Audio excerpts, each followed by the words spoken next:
Blackhawk is such an outdated comic book at this point, though it's a franchise with more of an interesting history than other contemporaries that we looked at, such as Hop Harrigan, our other airplane film from this series. For example, Steven Spielberg started adapting a treatment for a Blackhawk film that we heard about on and off since he completed work on Ready Player One, though it's something that keeps being pushed off, most likely in large part due to the multiple regime changes at both Warner Bros. And DC Studios. And though we don't know if it would be a cinematic universe film or not, the fact still stands that with constant regime changes, and as I said, the kind of aged franchise, nothing has come of it ever since Steven Spielberg announced it back in 2018. Blackhawk keeps much of the same people we talked about for a while now. Spencer Gordon Benette directed the film, though this time backed by Fred Sears, who's known for the film Earth vs. the Flying Saucers, a Ray Harryhausen special effects piece. Earl Turner edited the film. Mishka did the music again. It's all the same cycle as before. This film even bringing back some familiar faces. Kirk Alyn, who played Superman, now plays Blackhawk. Carol Foreman, who played Spider Lady across Kirk Alyn's Superman, returns to play Laska, one of the big bads in this film. Notably though, while it's technically out of the DC rotation originally, not being a DC property back in 1953, Blackhawk at the time was owned by Quality Comics. It would eventually be purchased by DC in 1956, with the comic switching publishers for the January 1957 issue, or issue number 108. Blackhawk ran for 256 issues and was a big book in the 40s to the 60s, but has faltered since, with a mini-series in 1988, an ongoing series in 1989 that lasted only 17 issues, and a reboot as part of the DC New 52 that lasted for only 8 issues. It has had a really hard time making an impact recently. Regardless, this film was based in part off of a short-lived radio adaptation of Blackhawks, which was common for these films, though in the comics the characters are international, so the people in the radio show speak in various accents, with audiences at the time, along with the film's production staff, having a hard time understanding them, so they just went with an American accent for this picture, which is kind of funny considering you have people like the member Stan, who comes from a vague Eastern European country, yet speaks in a very Americanized accent. This film was also interesting in that it came out in 1952 when the film serial was all but an obsolete genre.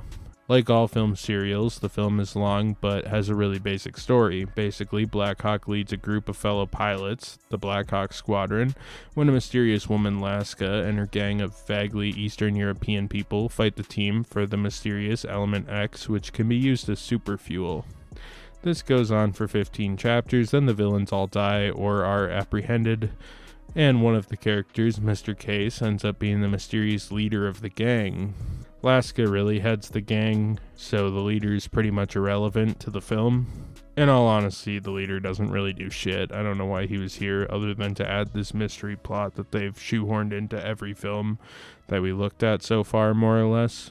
The Blackhawk Squadron was adapted in this film and first appeared in Military Comics number 1 from 1941 from Quality Comics, the characters being made by famous comic writer Will Eisner, who was an early pioneer for the comics industry, most famously creating the Spirit and more or less developing the graphic novel format as a more long-term version of the comic book. He would later have an award named after him, the Eisner Award, which is basically like the Oscars equivalent for comic books.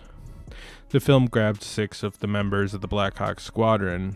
Blackhawk, the leader and main character of the film, who formed the squad after fighting in World War II, hopping right into the communist threat of the 1950s after World War II ended. Though at this time, he also dabbled in fighting other forms of criminals as well. Of course, in this film that was made in the 1950s, it focuses mostly on his conflict with the communists. Andre first appeared in Military Comics number 2. The issue also featured the first appearance of a couple other members of the Blackhawk squad, and he's the French one, who in this film is an American guy. Stan is Polish in the comics, and here is an American man who is also vaguely Eastern European, as we see with him and his twin brother. Charles first appears in Military Comics issue 11 and was an American member of the Blackhawks in the comics. He's a bit younger, but that isn't too unusual for serials to age people up to not deal with child labor. Hendrickson is the token old Dutch guy who in this film is just slightly old, fat American guy. Finally, you have Chop Chop, who first appeared in Military Comics 3, and come on. Am I going to be roasted for calling this character racist, the Chinese Blackhawk? Or are you dipshits gonna say, oh, but he's of his era? You aren't all dipshits, just the people who thought about typing that. If you're that guy, you're a dipshit. This film actually got a Chinese American actor, Weaver Levy, to play the role, which was a welcome surprise though, and kind of progressive considering the comic book counterpart is literally a caricature. Blackhawk is our lead, played by Kirk Allen, who is just an utter treat to watch, though admittedly his character is your standard incorruptible moral code man and an action man to boot. I like him in this film, and his exploits are kind of comfy, but I think he really lacks a good gimmick like most of the characters we covered in this series. He's a pilot who virtually never flies since that was expensive, and this is towards the end of the serial era. So instead they do the cheaper option, which is making him a commie-hating action man, punching out random people the whole movie. The Blackhawk Squadron in general is just kind of functional, but have moments. For example, Chop Chop is held hostage at one point, Stan has an evil twin, etc., etc.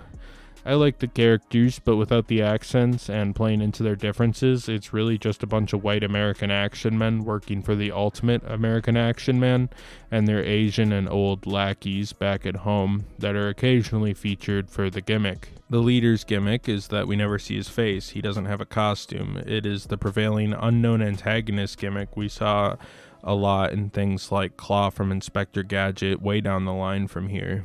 He's mostly just here to do occasional exposition and be the real boss, though he literally does nothing but facilitate the mystery that he's some random guy. That gimmick has been in virtually all of these films since our first film with Captain Marvel's adversary, the Scorpion. Laska is the femme fatale. She's more or less the Spider-Woman again with no costume, thus she can't be the lead villain.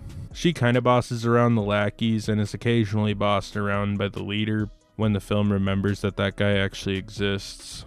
Tonally, this film is what you'd expect. Action man fights communists with a big smile on his face. Even when stakes become dire and the heroes are almost killed, Blackhawk and his squad smile, laugh, and brush it off. It's fun like all of these films, but damn, it would be pretty nice to see something different here and there. Oh well. This is it for the serials. We're almost done, so I can finally put this antiquated format to rest.